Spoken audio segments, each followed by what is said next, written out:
So I am in Richmond, Virginia at the TBEX conference, the Travel Blogger Exchange conference. And this is my first travel related conference that I've ever been to. So I'm really kind of excited to network with other travel bloggers, meet some tourism boards, learn how to create engaging travel content, as well as learn about some destinations I may not have explored before. So really excited to learn a lot the next couple of days. I just made it to the hotel, so I think I'm gonna go walk around downtown and just kind of get my bearings. And later tonight we have our opening event at the Raceway, I believe, so that should be fun. But let's just go explore downtown for now.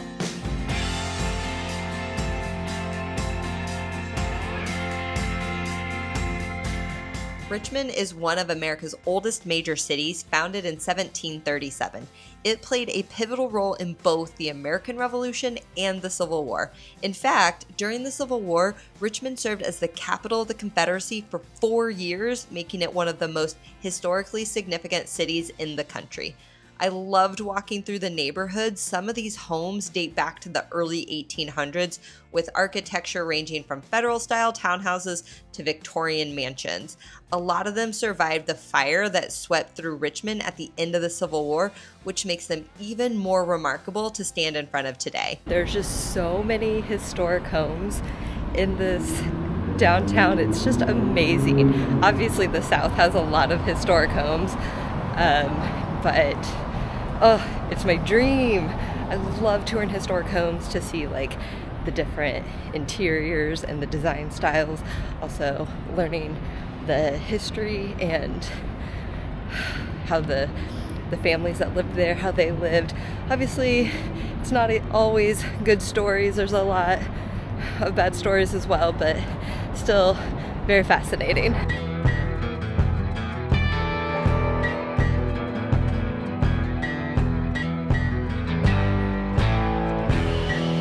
NASCAR started racing on our track in 1953. All right, here we go. Driver, start your engine.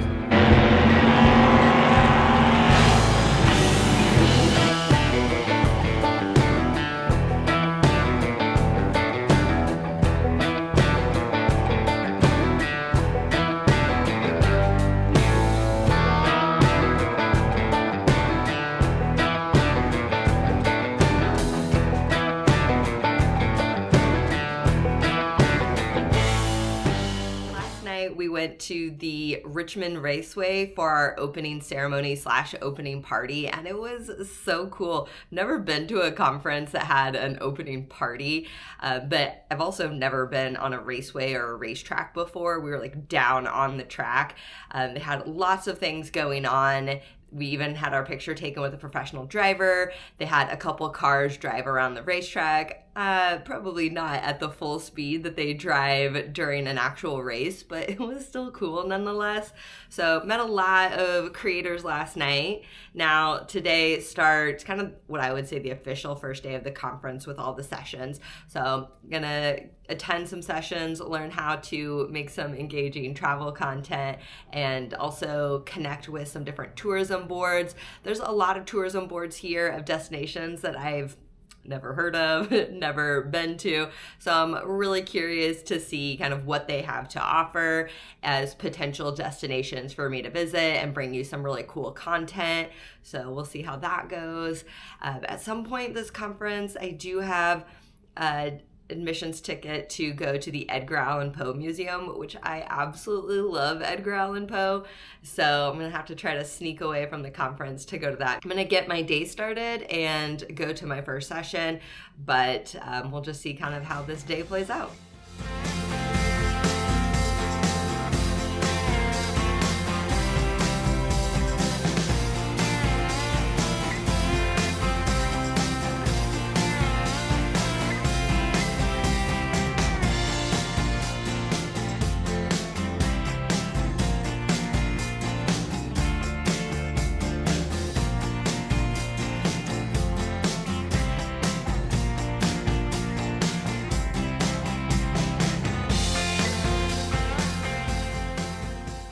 It's been a long day of attending different sessions at the conference, but I've definitely learned a lot.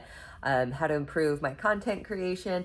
I've met so many different creators here, which has been an unexpected benefit of attending this conference, because sometimes content creation and even just traveling, since I do a lot of solo travel, can be quite lonely.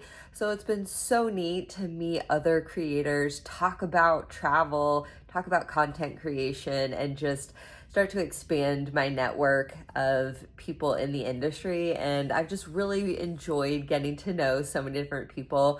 I've one friend have met from Wichita, so my home state of Kansas, which was really cool. We both went to the same university for college, so that was so neat to connect with. One of the things about attending the TBEX conference is if you go a couple days before the conference, they have a lot of extras like tours and things that you can participate.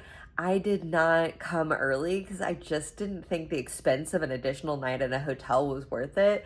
Definitely regretting that decision now. So if I attend a TBEX conference in the future, I'm gonna come ahead of time and really get to experience the destination of the conferences to its fullest. So yeah, that's one of my regrets, but you know, live and learn. Now I'm just going to relax. My introverted self is so tired of talking and networking. While it was fun, I need to decompress. So probably just snuggle in and watch a couple YouTube videos before I head to bed.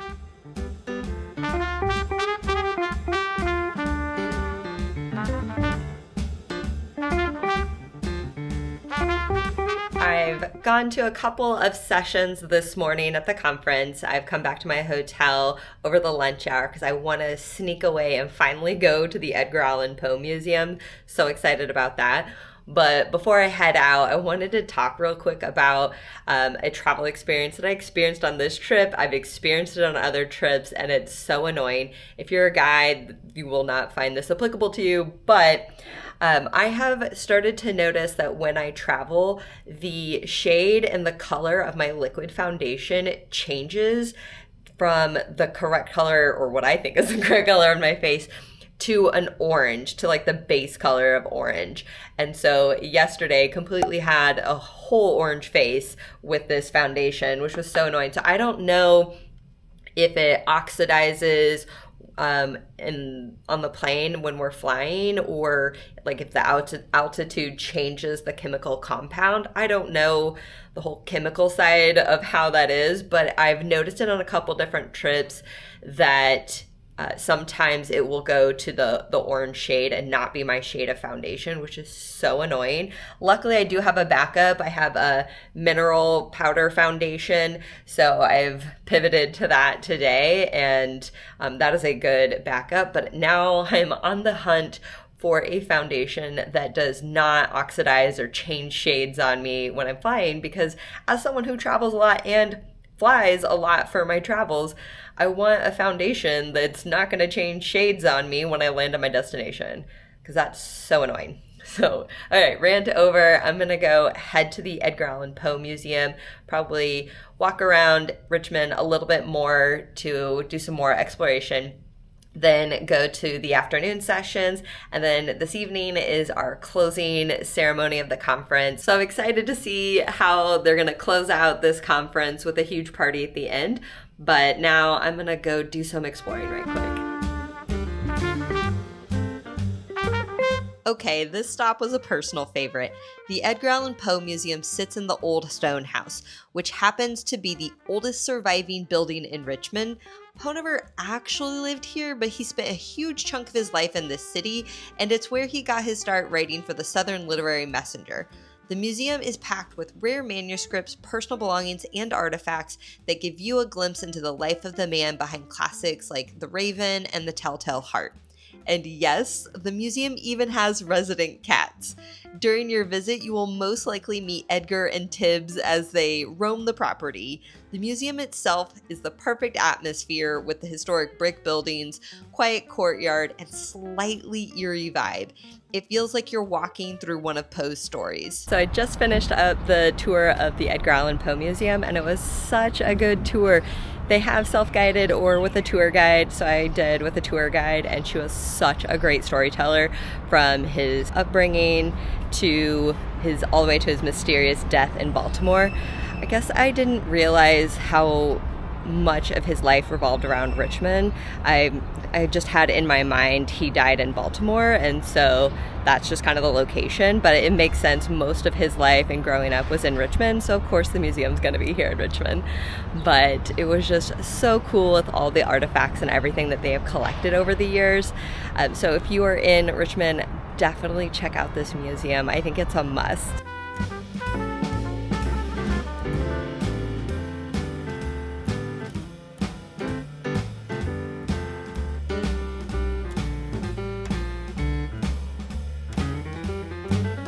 The conference sessions have officially ended. I just had my last speed networking meeting, so hopefully those can turn into some partnerships in the future. So I'm super excited about that.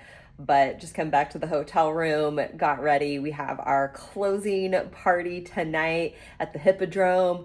It's, I think, a jazz theme. So I'm super excited in anticipation of what is going to happen at this party to close out. Before the closing ceremony commences, I'm gonna go down to the lobby, hang out with some creators. I don't know if we'll hit up a happy hour joint before then or not, but just a whirlwind of an adventure in Richmond. I've really enjoyed my time here, and I definitely want to come back. There are just so many cool things that I just haven't got to experience of this city. So many activities, but what little that I have experienced is such a great city. So I definitely think you should come visit.